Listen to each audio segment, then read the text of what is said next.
এসময়ত বস্তুটো আমাৰ সময়তে এখন ডাঙৰ চহৰত এজন শান্তিপ্ৰিয় লোক বাস কৰিছিল। শান্তিপ্ৰিয় এই অৰ্থত যে তেওঁ সৰুৰে পৰা হাই উৰুমি বৰ বেয়া পাইছিল। ফুটবল পথাৰৰ চিঞৰ বাখৰত তেওঁৰ কোনো আপত্তি নাছিল, কিন্তু গানৰ আচৰত গোলমাল কৰিলে তেওঁ বৰ অশান্তি পাইছিল। স্কুলত কোনো অনুষ্ঠানত গান চলি থাকিলে কোনোবাই পিছপিনৰ পৰা গণ্ডগোল কৰিলে তেওঁৰ খুব খং উঠিছিল, আৰু এনেকুৱা ঘটনালৈ তেওঁ প্ৰায় মাৰপিট লাগিছিল। কিন্তু ইবোৰে য'ত নানা ৰকম তৰ্জন গৰ্জন কৰি হুংকাৰ দি মাৰামাৰি কৰিছিল, তেওঁ তাত মুখ বন্ধ কৰি ৰাখি মাথো নীৰৱে খোঁচা মাৰি গৈছিল। গতিকে আচৰিত হ'বলগীয়া একো নাই যে তেওঁৰ ভাগ্যত জুটিল এটা অতিপাত গণ্ডগোল ভৰ্তি কাম, এটা ডাঙৰ প্ৰেছত।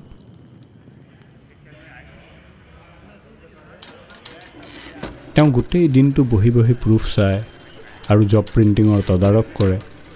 চাৰিওপিনে মানুহ ওলায় আৰু সোমায়, ফোন বাজে, টাইপৰাইটাৰ চলে, আৰু আধা খোলা দুৱাৰখনেৰে 3টা ফ্লেট মেচিন আৰু এটা মনোটাইপৰ সংমিশ্ৰিত ধ্বনি সৰ্বক্ষণ ভাহি আহে, আন সকলো তল পেলায়। সিহঁতৰ শব্দ তেওঁ ৰাতি টোপনিটো শুনে। ঘটলং ঘটলং ক্ৰিট ক্ৰিট ক্ৰিট ক্লক, ঘটলং ঘটলং ক্ৰিট ক্ৰিট ক্ৰিট ক্লক।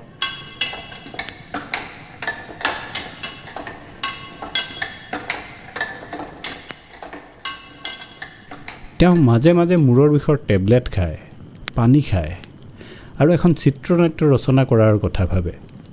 কিয়নো সৰুৰে পৰা তেওঁ খুব সুকুমাৰ কলা, গান বাজানা, চিনেমাই টানিছে। কিন্তু চাৰিওফালৰ গোলমালে তেওঁৰ আইডিয়াবোৰ বিকাশ হ'ব নিদিয়ে, ক্ষণে ক্ষণে বাধা দিয়ে। তেওঁ গণ্ডগোল বৰ বেয়া পায়। তেওঁ শুনি বৰ ভাল পাইছিল যে ইউৰোপ আমেৰিকাত মানুহে কেতিয়াবাই গণ্ডগোলৰ অনিষ্টকাৰী প্ৰভাৱৰ কথা হৃদয়ংগম কৰি তাক হ্ৰাস কৰাৰ চেষ্টা চলাইছে।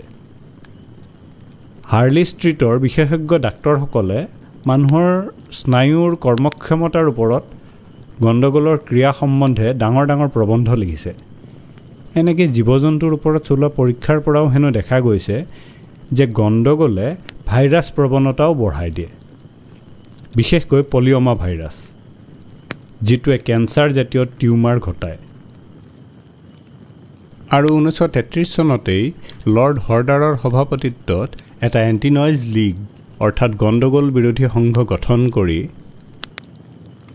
গণ্ডগোলে তেওঁক বিব্ৰত কৰে, গণ্ডগোলে তেওঁৰ কৰ্মক্ষমতা হ্ৰাস কৰে, গণ্ডগোলে তেওঁক ত্যক্ত কৰি ৰাখে, গণ্ডগোলে তেওঁৰ কপালৰ ৰেখা থুপ খুৱাই ৰাখে, গণ্ডগোলে তেওঁৰ যুগান্তকাৰী মনোৰম কথাছবিখনৰ নক্সা সম্পূৰ্ণ কৰি তুলিব নিদিয়ে। গতিকে ঘটলং ঘটলং ক্ৰিট ক্ৰিট ক্ৰিট ক্লকৰ বাহিৰত তেওঁৰ কথাছবিখনৰ কথা ভাবিবৰ চেষ্টা কৰে। প্ৰেছৰ বাহিৰত তেওঁ যেতিয়া জীৰ্ণ ক্লান্ত হৈ ওলাই আহে, এটা মিলত তেতিয়াও অবিশ্ৰান্ত ঝিঁট ঝিঁট শব্দে ফুল স্পীডত বৈদ্যুতিক কৰতে কাঠ কাটি থাকে।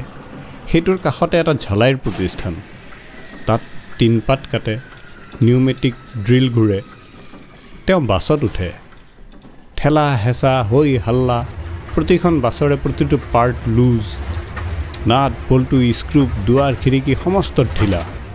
বাছখন চলে, উৰে ৰাস্তা, খাটলাং খুটলুং খাটলাং খুটলুং, ধাং ধিং, গাড়ী গাড়ী গাড়ী, ক্ষণে ক্ষণে কৰ্কশ শব্দে গিয়াৰ বদলাইছে আৰু ব্ৰেক মাৰিছে।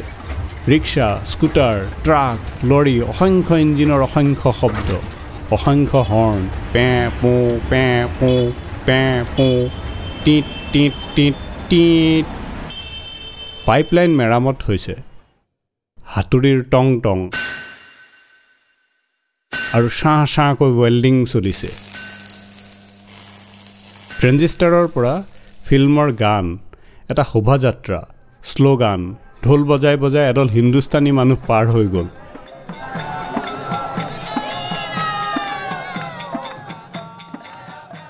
এটা লেভেল ক্ৰছিং, তীক্ষ্ণ হুইচেল মাৰি ডিজেল ইঞ্জিন আগবাঢ়ি আহিছে। আহিল, পাৰ হৈ গ'ল, অন্তহীন ডাব্বাৰ শাৰী।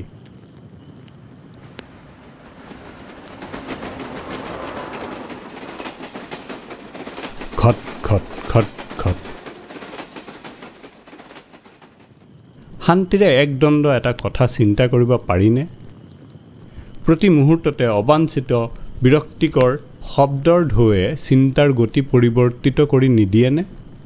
যেতিয়া অকস্মাত কোনো গণ্ডগোলে কাণত আঘাত কৰে, তেওঁৰ ক'ৰবাত পঢ়া মনত পৰে, হৃদস্পন্দন বাঢ়ি যায়, তেজৰ ধমনীবোৰ কোচ খাই যায়, চকুৰ মণি বহল হৈ যায় আৰু পেট, কণ্ঠনলী আৰু নাড়ী ভুৰি মোচৰ দি উঠে। বদমেজাজ, মানসিক ক্লান্তি আৰু উৎকণ্ঠা, ৰক্তচাপ বৃদ্ধি, পক্ষাঘাত, হৃদযন্ত্ৰ বিবৰ্ধিত, মৃগী ৰোগ, এনেকৈ পুৰুষত্বহীনতা